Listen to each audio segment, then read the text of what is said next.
Всем привет! Продолжаем наш ремонт Husqvarna 345. Вот. Все детальки я отмыл в 646 растворителе. И вот пока запчасти идут, заказал запчасти из Китая. Так, вот это отверстие у нас получается сапон на баке. Это отверстие у нас идет под праймер. Но так как праймер мы глушить будем, соответственно, надо вот выход на бензобаке заглушить. Вот сделали, отрезал шланг и 3-миллиметровую сюда проволоку, просто как заглушка вот у нас в данном случае. Все, вот так вот мы одеваем. Все, заглушено у нас все, чтобы топливо сюда не шло. Также надо вот сделать на карбюраторе. То есть у нас получается это всасывающая трубка, а вот эта вот трубка под праймер, ее тоже таким же образом заглушим. Так, с баком мы еще в баке поменяли всасывающую головку, фильтр. Ну и в принципе все операции с бака у нас закончены. Также еще поменял пружину тормоза на правой крышке.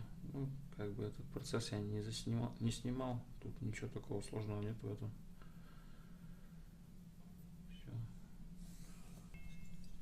Хотел бы немножко поговорить о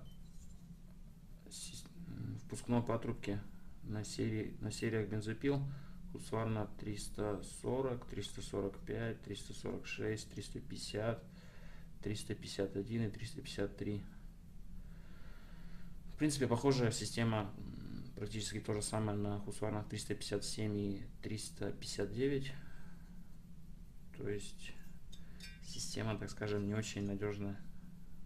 Частенько именно отсюда идет подсос воздуха и голодает у нас цилиндропоршневая группа. Идет недостаточное количество топливо-воздушной смеси, объединенная смесь, идет перегрев поршневой. Вот. Старого типа, вот первые бензопилы этого семейства шли с пластиковым хомутом. То есть вообще самое недодуманное получается у них крепление. Очень много нюансов было от этого. Потом они придумали, как бы, получается, металлический хомут, но он был такого же типа, просто защелкнулся и все. Мне тоже это очень не очень понравилось, и как бы в последнее время стал ставить червячные хомуты. Но червячный хомут, он тоже как бы тут несколько нюансов есть у него. То есть он имеет прямую площадку, где получается стягивающий винт. И тут это самое главное не перетянуть. Если мы перетянем, то тут получается складка у нас. И опять же здесь подсос воздуха пойдет. Как бы затягиваем, но надо чувствовать этот момент. Не перетянуть.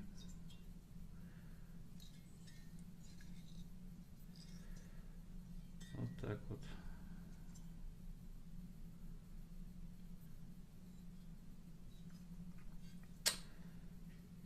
Вместо декомпрессора установил заглушку. Цилиндр у нас в отличном состоянии. Зеркало я вообще как новое. Вот. Заказал я поршень. Поршень поставим новый с кольцом.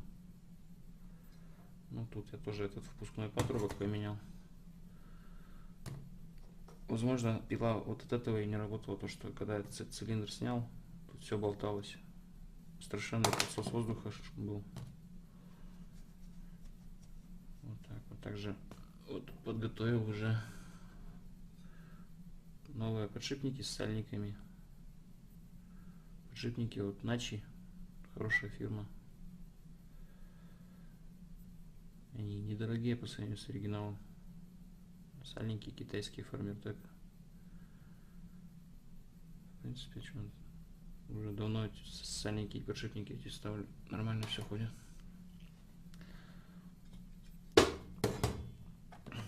Колева у нас нормальный. Больших лифтов нету. Выработки под коренные подшипники тоже как бы нету. Нормальный. Сейчас, скорее всего, карбюратором займемся.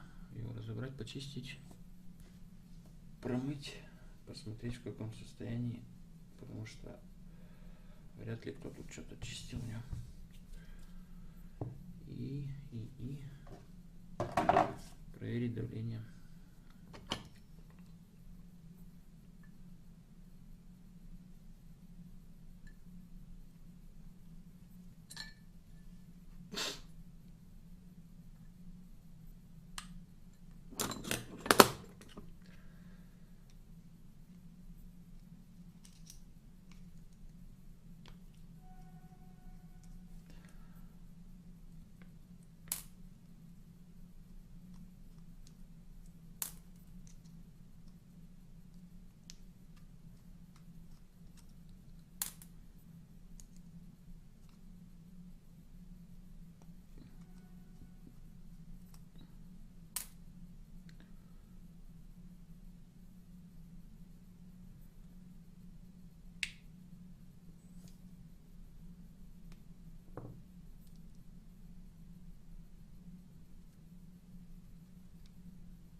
Также винты H и L открутим, все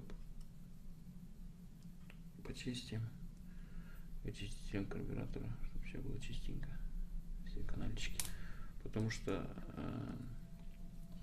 топливный фильтр был грязный. Сейчас мы посмотрим еще сеточку. Ну вот вакуум, этот самый отсек, который у нас с атмосферой соединен. Опилки здесь помоем, почистим. Посмотрим отсек насоса.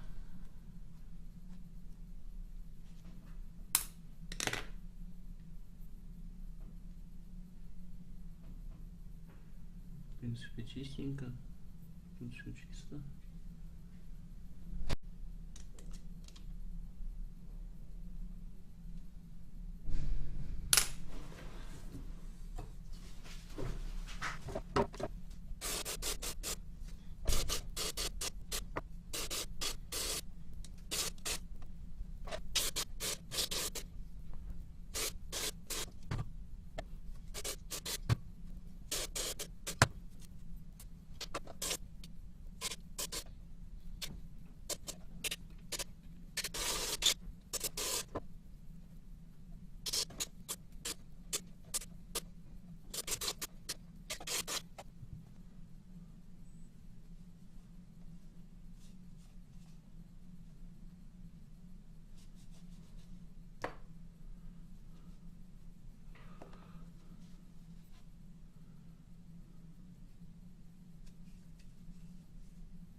Собираем обратно, проверяем герметичность обязательно. Все должно быть плотненько.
винты H и L.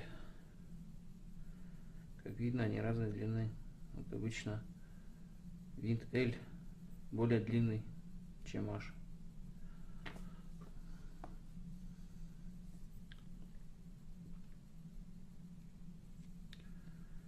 И на других типах пил у них резьба разная идет.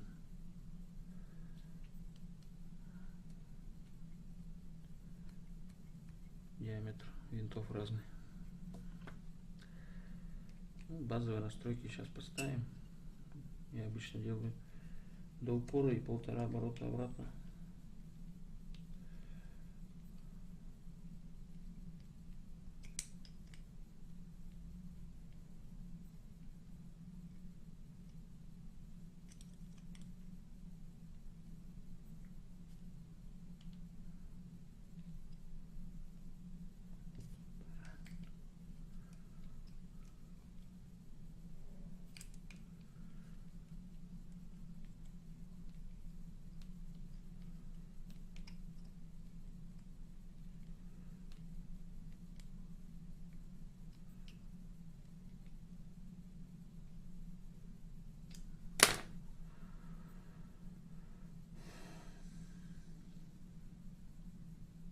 В принципе, все.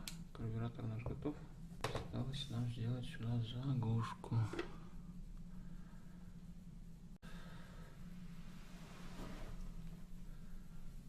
Берем обычную проволоку, вот 2,5 мм. Кусочек вот такой отрезаем.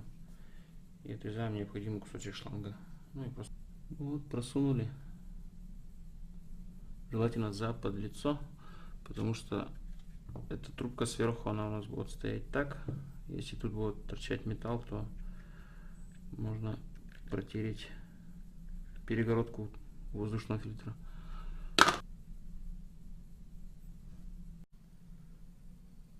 Хочу еще рассказать о том, как в этих пилах, в этих моделях пил прогорает картер.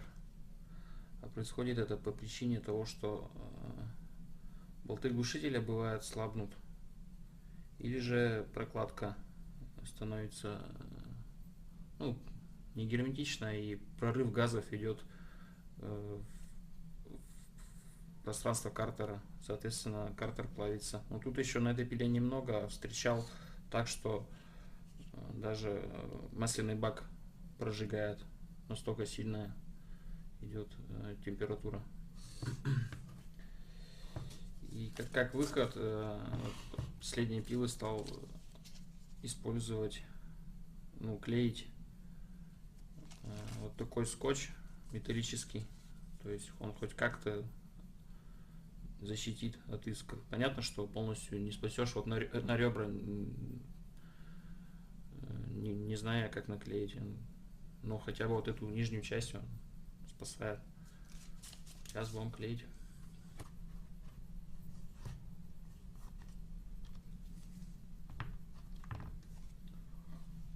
Вот, в принципе, немножко мы это место, так скажем, защитили от прорыва газов.